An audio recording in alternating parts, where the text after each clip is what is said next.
What's good, YouTube? It's your boy Cal, bringing you another video on the channel today. So I hope you guys are doing good.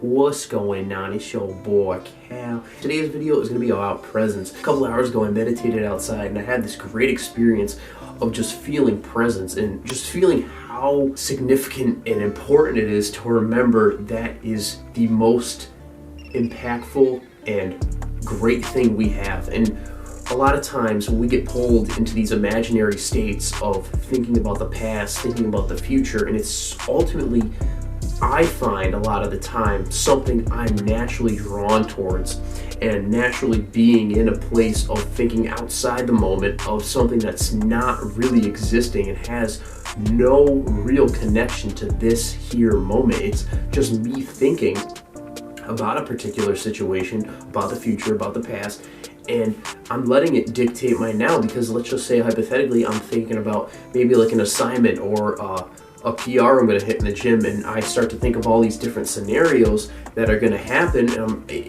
Maybe I have a certain reaction to that emotion and it dictates my now. What was happening to me during meditation, and that's all right, that's part of the meditation process, you know, to go through all these different thoughts and emotions and to bring yourself back down to the moment. And so when I was meditating and I came back down to the moment, I really felt the now, and I felt how powerful it is. And so the now is always here, it's eternal.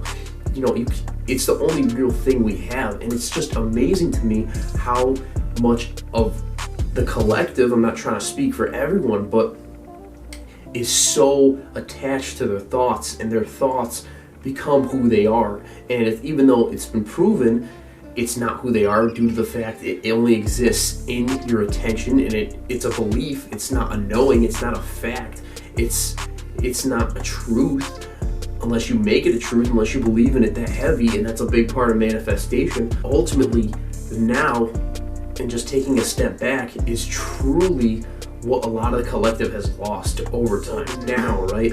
When I ask a lot of people, and I even find myself asking this question a lot, I'm like, how do I know I'm in the now? Like, that's what I'm thinking.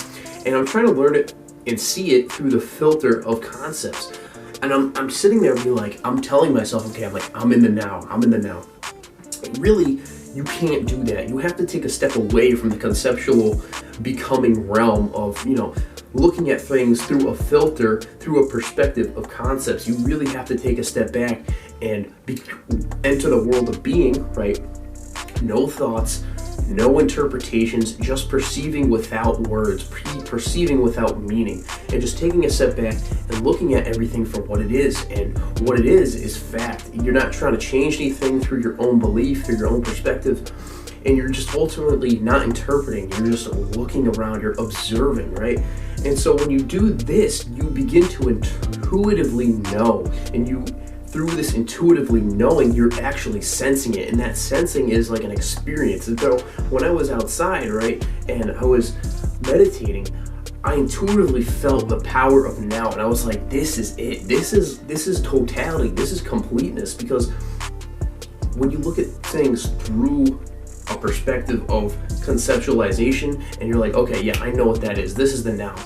You really don't know, because you're labeling it as the now, and that's kind of like a closed-minded statement due to the fact like you know what it is. No, you really don't know what it is. Like this, I know this is the now, like intuitively, but I really don't know what is in the now, like if that makes sense. That might be a little bit confusing you, but you know, think about it. During that experience, I really just felt like the savoriness and the overall power and impact of this present moment, and I could see the clear distinction between all this mind-made baggage, all this mind-made crap. So we're thinking in the now, right? Everything that happens is in the now. And so when we're thinking about something that's not in the now, like a future thought or a past thought, it's all this extra BS crap, right, about a certain situation that's not actually happening.